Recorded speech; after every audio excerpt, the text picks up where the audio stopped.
And this will kind of be a brand for across the country, and I think it will bring a lot more women into the technology sector. The 3-year plan is to actually launch an accelerator for startups in different cities that aren't currently receiving funding to grow their tech sectors. Specifically places like Basra, like Najaf, like Karbala. There are startups operating there, but they all complain that they don't get the same amount of resources or trainings as people in Erbil or Baghdad or Mosul. Last slide, I think, or more. So if you are interested in getting involved, one of the easiest ways, if you can't commit time, is to donate. Organizations like this that are small are the most effective. If you gave $1 to UNDP, it would be a drop in the ocean, but $1 to organizations like Iraqi Innovators actually make a huge impact. The other thing is come and share. So if you are visiting, let's organize workshops, let's organize small trainings, even if it's an hour, share your knowledge. Obviously in Arabic is key because a lot of programs are only in English and you're already eliminating a lot of the population when you do that. And the third thing is to write. So if you have knowledge and skills you want to share with people in Iraq, maybe you're someone with a finance background, write an article about how startups can actually use free online software or whatever, what's the word I'm looking for? Basically, how can they take care of their numbers when they're launching their business? Because a lot of people don't know how to do that. Even I would struggle to do that. Same way as if you're someone who has a marketing background, give those skills. So write an article that explains to startups, okay, here's how you can market well in Iraq. I want Iraqi Innovators to be a platform that is also a resource for startups and for entrepreneurs in Iraq to look at and say, this is where I can find tips on how to improve. So that's pretty much it. If you have any questions, please feel free to meet me afterwards because I know you're on a tight schedule. But I hope that, I'm very keen on kind of working to support entrepreneurs, to support writers, to support anyone interested in tech in any capacity. And a lot of that, the most effective way to do that remotely is through words. And you can even attribute the loss of Corbyn to the fact the way words have been written online and how they manipulate people. So imagine what it can do in a positive light for Iraq. Yeah. Thanks. Thank you.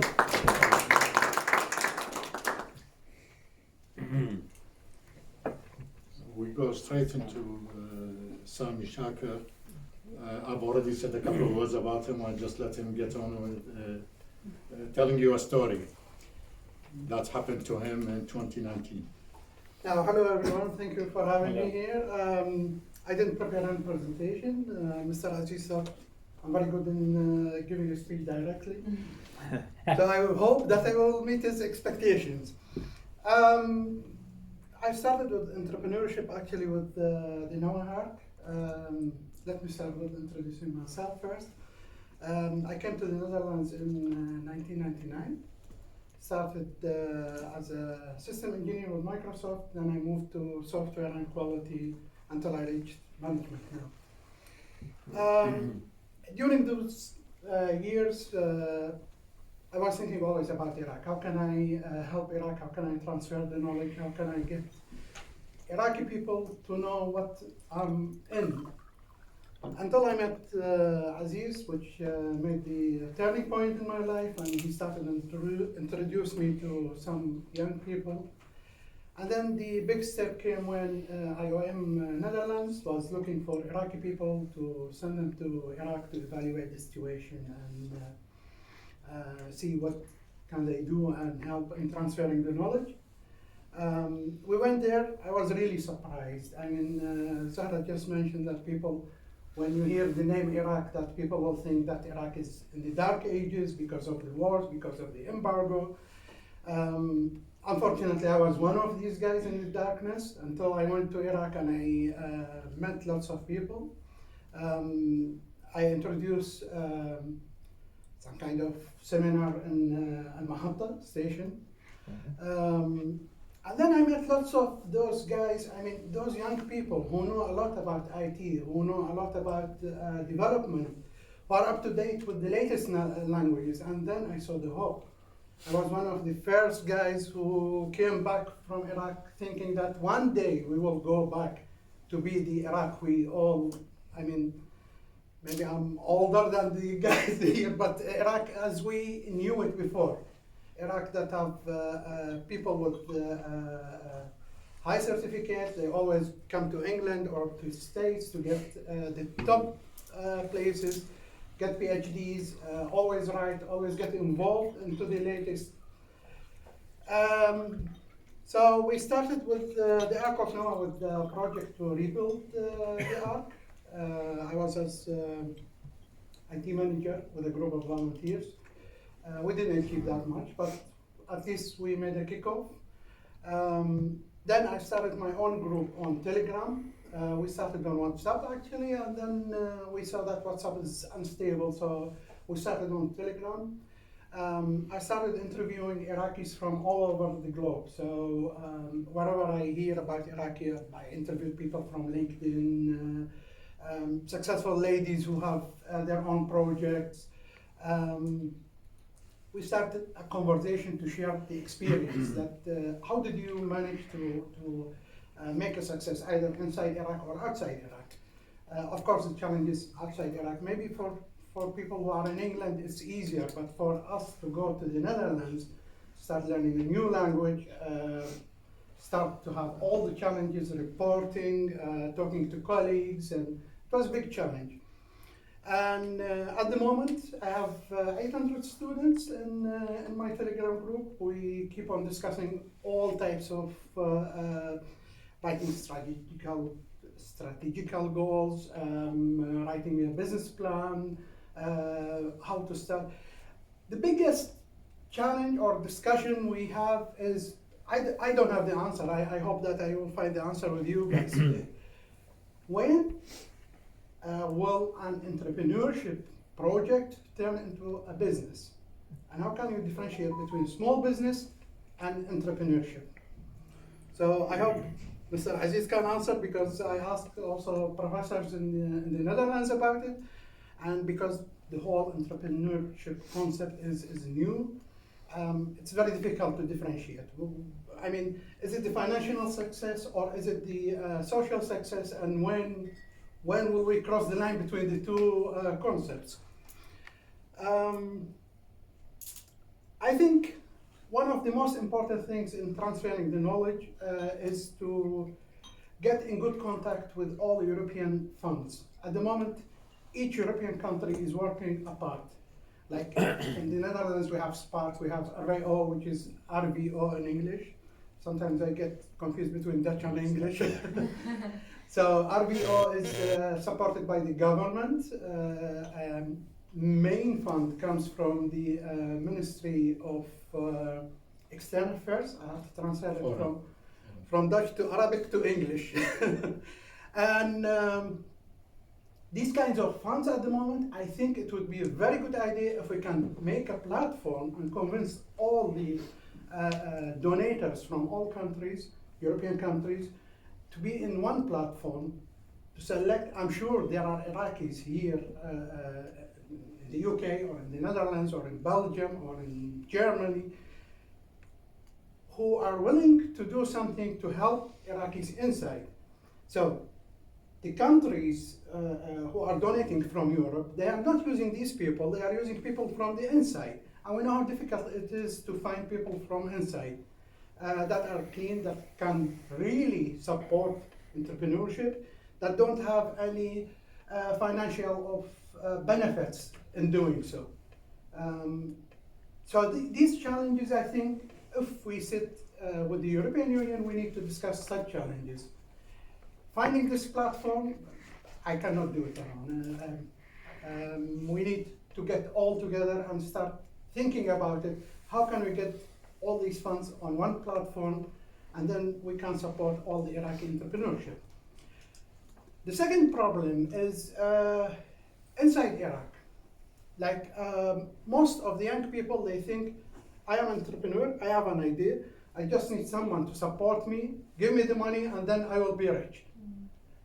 They don't have the real mentality of entrepreneurship. That entrepreneurship is not a, I mean, I always use the example of the guy from Tesla. He started Tesla, he's a huge success, he's a multi-milliardaire.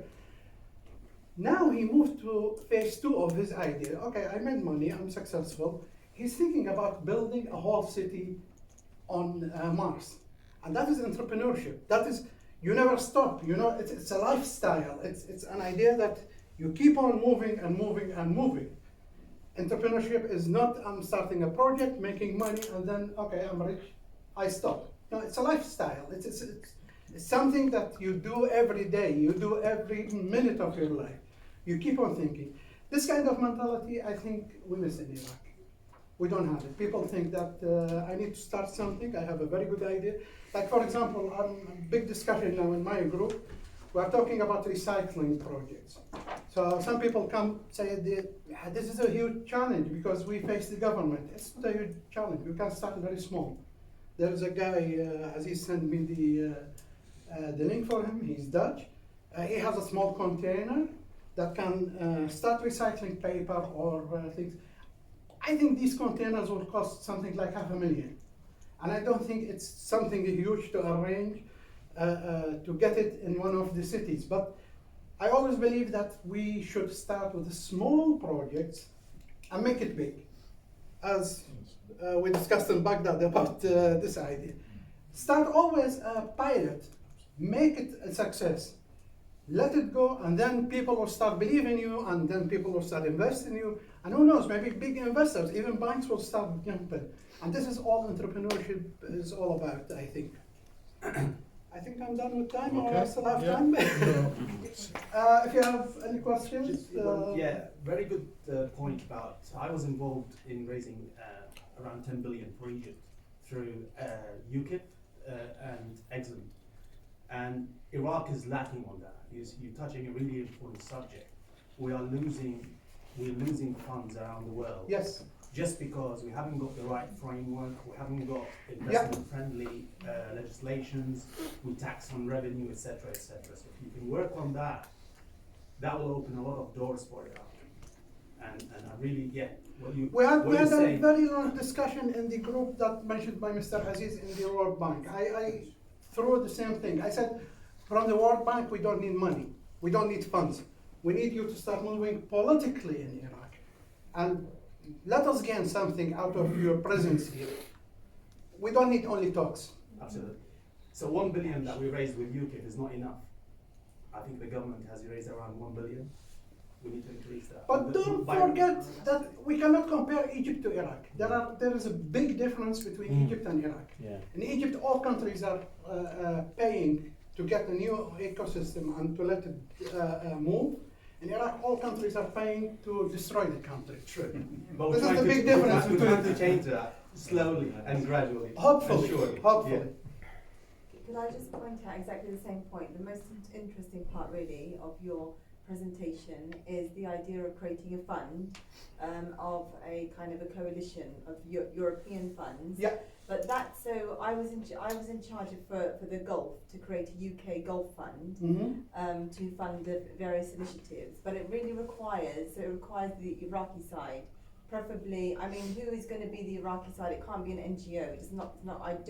I doubt if it's going to work. It needs to be a governmental side, and that's the issue. So number one, creating it, absolutely very good. That's a really good idea. So creating that collaboration, and the Europeans could put significant amounts. I mean, it would have to be equally. They'll probably be happy with Iraq putting in 30% and the rest being 70%. So that's one. But another issue, a really important issue, is IP, intellectual property. Who owns it? When we're talking about entrepreneurship and entrepreneurs, we're really talking about innovation, and and that's really important, because what we don't want is we create, kind of fund startups, fund ideas, and then Iraqis find out actually they don't own it. They don't own the IP. It's the Europeans that own the IP. So that's really important. So I think kind of working towards creating a fund. Absolutely, I would support it. It would be a really good idea, but we need to understand who are the stakeholders, and it's kind of it's an initiative, but I would definitely, work with it, but we have to be very careful. And it's something that we should really kind of push for it. Just a quick one. Actually, Egypt is not the government. It's actually an organization called Carbon Holding. So Right. what we're lacking in Iraq is the private investment. Yeah. And But the we're- credibility. this is how I would answer it, yeah. The credibility Yeah. is actually giving assurance to UKIF and Exxon that, and basically what they want is they want probably 50% of engineering done in Europe, guaranteed revenues to pay off the debt. It's all about credibility. And actually, probably NGOs will not be raising that, but it has an important role to set the scene and educate Iraq about Let the me best way ask you to. something, just continue the discussion. I hope I have time for this. You are overstepping, but carry on. And Just think you've about- got them into an area I'm gonna yet to talk about. So this is But preemptive. you've destroyed the day as well. I'm sorry. You asked me not to present anything without it. Just think about how many million of dollars has been invested in the last 16 years in Iraq, and what have been achieved with these millions. Zero. Exactly. I wouldn't go to zero. There are some small. But when you sites, say, but- but sorry, when you say investment, who is investing? This is NGOs like عزيز GIS. خلينا نوقف الدسكشن الان لما بعد لانه this is the whole purpose of the Yeah. second hour. Yeah. We'll discuss it later. This is a very nice point. Thank you very much. Thank you.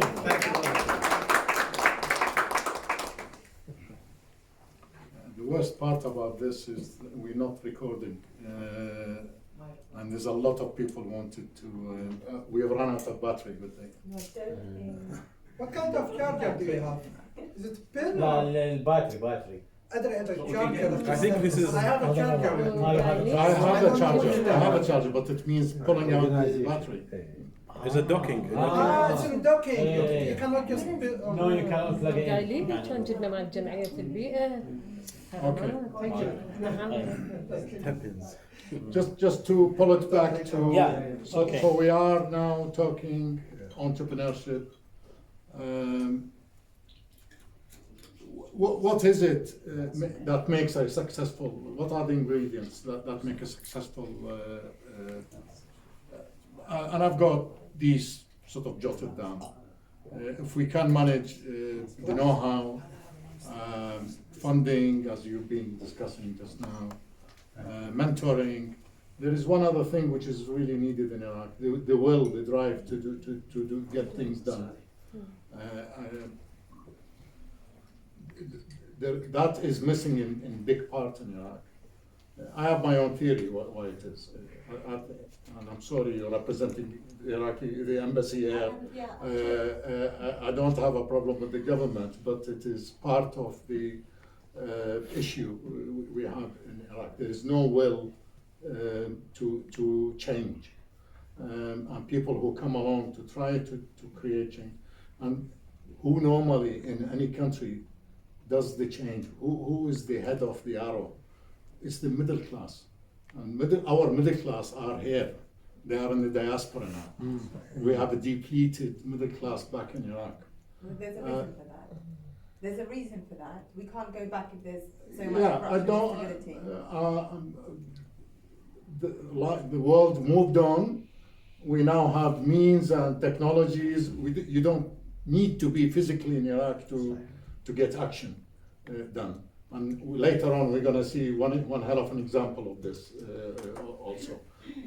You can run a business. Ali Makhzoumi here, sitting in Wales, he's running a company in Iraq. Ustad Ammar Sharifi, he's got a big company also running in Iraq. And it is, and he sits here in the UK running it from here. So you I don't. give lectures from Rotterdam. Okay, so this is and this is where I'm trying sort of create a pull point for you guys. There is a role for the diaspora to play, and it's not just about money. It's this drive, the will, apart from the know-how and being closer to science and latest technology, than we are in Iraq, because we are 20, 30 years behind everybody else there. And so these are all roles for the diaspora that can play. I'm talking about the elites. I'm not talking about anybody sitting here can contribute, but there will be, sort of a very high percentage of people capable of doing, because it's the cream of Iraq that ended up outside. This is something I jotted down just to sort of challenge you. Okay. Help us close the gap, help build awareness, country's youth, inject energy, provide mentorship to entrepreneurs. Mentorship is important in Iraq because we don't have people there. When you want somebody wise and knowledgeable, you go to a university professor, and they've got no experience whatsoever in running businesses or doing anything. So we've got nowhere to go for mentoring. Most of the traditional business families of Iraq left long time ago. So who's got the business sense to give a youth with his project the right ideas and the right advice of what to do, what not to do? They have to be from somewhere outside. I don't want to waste too much time on this. I mean, I hope the point is obvious. I'll give you one small example. Back in 2017, there's a girl, Isra. Isra came to me and she said she was a fresh graduate from Tarbiyah, education. She studied education. She has the BA, and she fancied doing a project for teaching autistic children. So she had already everything figured out. She's done her numbers. She's even had 10 students already registered before she starts. And so trying to help her, I was lost to where can I. So I said to her, "Do you have anybody advising you at all?" And she said, "No, mom and dad only." I said, "Okay." I got her over Skype with Tamara Quinn. Tamara Quinn sits in Tennessee in America. She runs her own company, dying to do something for Iraq and doesn't know what to do. And she loves doing social programs. So she ended up becoming the godmother for Isra and runs with her project. And this is now 2 years on. They talk for 2 hours every Friday night between the two of them. She gives her the best of her life experience as mentorship. Okay, so it can be done. It's simple. It doesn't need much. And I'm sure if one day comes, of course, Isra is now a big business. She's got 40 students and 6 employees. And she's doing very well, and she's become a name in Iraq for autism. If she's going to expand and go and open up in her institute in other cities, I'm sure Tamara will go in with her as a partner, because they now know each other inside out and they trust each other, etc. So I'm talking about relationships of this nature. Just in the mentoring side will be good enough as an involvement from the diaspora. Now I'll really come to give you a hard time. We at Noah's Ark, as I said before, I'm not here to plug my own initiative, but we did a lot of thinking outside the box. And we looked at many models of elsewhere in the world, what people did with incubation. How do you incubate a startup or somebody with an idea, and what do you do with them? We finished up thinking that it's not good enough alone to work with entrepreneurs, people with ideas. the numbers don't add up. We have 500,000 youth joining the unemployment every year. They join the employment market, and these 500,000 only are running at 60% unemployment. So a good 300,000 of them don't get jobs ever. And this is accumulating year after year. So it's a growing problem. So what we entrepreneurs, we've done an experiment and measured how many we have in Iraq, and it's 12% of the population. And the numbers work out, they don't work out well, that the 12% will create enough wealth and enough projects to cover all 300,000 annually. So we went back to the drawing board and said, what can we do? So we came up with the idea of the think tank incubator. Here we want a gathering of people who are wise and knowledgeable about a subject. Let's pick something which Sami mentioned, recycling plastics, let us say. 6 or 7 people, 5 people, doesn't matter how many the numbers, of experts in that subject. Get together, create a project that is capable of replicating itself, replicable project, so that it can run in many cities, in many sub-cities, in districts. And these, this will be, the think tank will actually create IP doing this, and something was mentioned earlier on. So they will own the idea. They'll create the project. It will be a project in a packet. So we no longer need an entrepreneur to come and think it. They will run a pilot with this. They get all their numbers correct, and then they will write a training program, very much the same style. We're taking the ideas from McDonald's and KFC. We call it franchise-like because of that. We borrowing a leaf from them. So these people will affect the project, turn all that knowledge and know-how into videos, into books to read, and then anyone who is capable of running a project now only needs, he's got all the knowledge to run that project. It's been transferred to him. And we know it's all being calculated carefully and etc., so that it is successful. So all the profitability counted for, etc. And then they will go with them as a partner. So it's a new kind of incubator. We as a group who created this incubator have an idea, and we've documented this in a thing, and we created training for it. Now any young man who wants to, or young woman wants to come and apply this, take our project, and we know it is successful, exactly just like McDonald will say to an investor coming to him,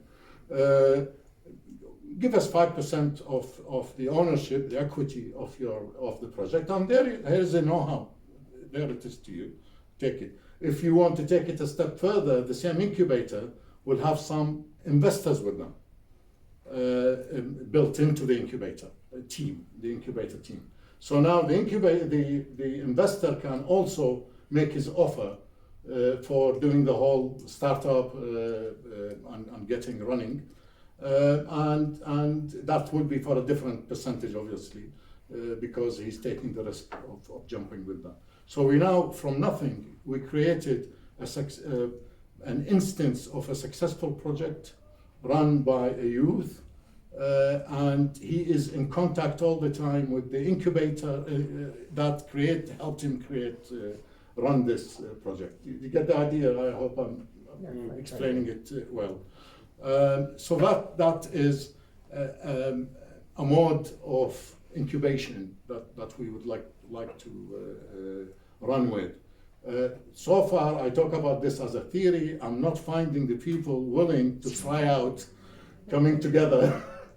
Yeah. Can I just say, it's an excellent an idea, but the first thing that comes to my mind is who is actually going to feel comfortable investing in. I've spoken to so many people and they're worried that they will lose their money in Iraq. That's the problem. Yeah. The reality is, from my experience, is that we need to the Iraqi people invest in the Iraqi people to sort them out themselves, helping them from outside, but they have to change inside, because I do not see somebody putting in 50, 100,000 pounds from outside and saying, take the money, and then it's not going to happen, because we don't even do it with our own families, I don't think. So it's just, if you don't mind, I'll But just it's an park excellent this idea, now. I know, Ali, you want to jump on this. There are very good answers to what you are saying. And I've got one final piece that will come later on, all about investment and what we're doing, because we've got something you really would love to hear about. Okay, so this is one type of incubator. Then we thought the next step up, even this is probably not enough. How many people willing in the diaspora to come together to create think tanks, specialize in a project, and they're willing to sit it out for a year, 6 months, while the pilot runs out and they get all the outcomes computed into their thinking, etc. It takes a lot of effort. So we thought there is another level we can go to. This is now based on the blue ocean kind of strategy. Create a new industry. Let's again, it's a think tank, but this time it's going to think big. Create an industry that doesn't exist in Iraq. And do all the measurements, and you are sailing in a sea on your own here. And with these super projects, we're calling them, they don't have to be just think tanks. They could be consortiums. There could be companies coming in with them, specialist companies, etc. Yeah, so it's an open season to how we form the people. And I've got next 2 slides examples I will show you. And this is just us, sitting in Baghdad with our limited thinking that we came up with. We wanted to challenge you to think of more examples of your own and actually come down and this one, 3D printed buildings. The raw material required is rubble, building rubble. And guess what? We've got cities full of rubble in Iraq. The Chinese, who are ahead of everybody else in this technology, there is one Chinese company has got 150 patents in this technology, so they are well ahead of everybody else. But all they're doing, they're building one house at a time. They never built a whole city. So our idea is graduates in teams, maybe 10 people in the team, something like that, different disciplines. Dr. Ala likes to talk about engineers, so these are all engineers mostly. Okay, so there's a mechatronics, and there is IT, and there is a civil, and there is architect, and the job they get given is to build a house quickly using the technology, using the rubble they find on site. This it doesn't even happen in advanced countries. Yeah, it doesn't. Right. How can it happen in Iraq? This is entrepreneurship, sir. Do we wait for people to come from Mars to make it happen in Iraq? Let us make it happen. I don't know. So this is the challenge. We challenge ourselves. I know it's pie in the sky, Just very pie- doable. pie in And the let me sky. explain it to you in details. So we have teams. A team is given, again, the whole program is in a package, the whole training. This is a startup construction company with graduates straight out of university. They're going to learn how to run a company that is a construction company to start with. Secondly, how do you build houses using 3D technology, the technical part. And third, they get given a job to do. So there is an allocation, and because of all the corruption and problems in Iraq, what we thought we'll do, we focus only on housing units. So we leave infrastructure to the guys who take commissions on things, and then you try to protect these companies. So we're taking only a small piece of the pie for them. And then, my imagination, each team, and there are hundreds and maybe thousands of these teams, because we can replicate. The housing unit shortage in Iraq is 3 million units, by the way. So as many teams as we can put together, they will still have a lifetime before they bridge the housing shortage in Iraq. So we've got plenty of work for them. But for now, we have a few destroyed cities also that we need to quickly build down.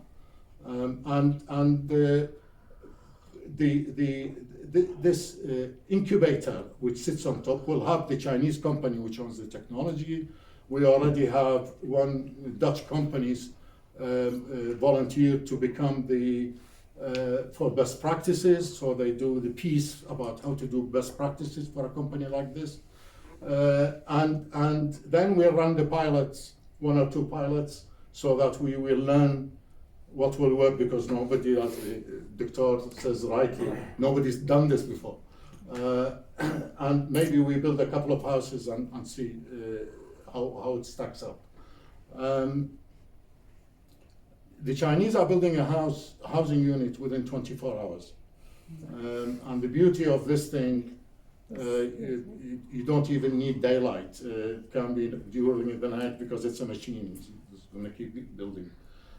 So we thought, because it's Iraq and we've got our problems, we give it 15 days. Give it 15 years. 15 days. You might. It's absolutely impossible. I'm sorry, what you're saying is correct. المشروع مالتنا السنة أنا ما حصلته. Can I just say, this project, I know people are laughing at it, but everything is doable. There is no reason why this should not be successful. Now, the only issue is, first of all, funding and protection security. And the government, actually, whoever is in charge, because we don't know who's in charge, is going to give the go-ahead without destroying it.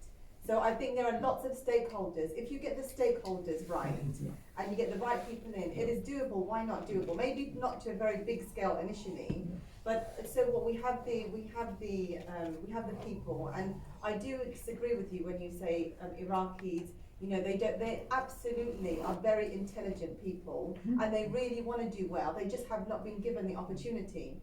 It's not that they are actually very enthusiastic. They want to know everything. They want to do everything. You speak to a cleaner, he wants to be president. I mean, that's how this is like. Naturally, Iraqis are like that. They have not been given the opportunity. So absolutely. I mean, the fact that initially someone said no, that's not going to happen. That's the first sign of a success. All brilliant ideas and revolutionary ideas start off with people thinking it's crazy. So it is just about how we can do it. It's all about innovation. We are innovating. Yeah. Yes. Just a simple question from my. Actually, I'm a chemical engineer, not something related to civil engineering. A big piece of this, by the way, is chemical engineering. Yes, I know. Maybe Just the construction. to make the building material. Yes. As I'm looking at the picture. The thing is, when they are building small houses, it takes a large space. The idea, why not building one building so that the space it will be like less and it will be higher. As we are living here, we are seeing that that the people are living in buildings, first floor, second floor, and so vertical building instead of horizontal. Yes, absolutely. Yes, this is what the other thing we have. The problem we have in Iraq, most of us graduate from Iraq, myself as well. Most of the schools in Iraq, if you can see that they all are just one floor. But you can see here in the UK, there are huge buildings and equipped with every technology. And the idea is why we don't do the same. Okay, I agree with this, and it's a very nice idea, but I mean, just the idea when I was looking at it, because I worked in Iraq for a long time, especially in industrial engineering, and I have a PhD apart from my job, I have a PhD in industrial engineering. So we have huge spaces in Iraq that we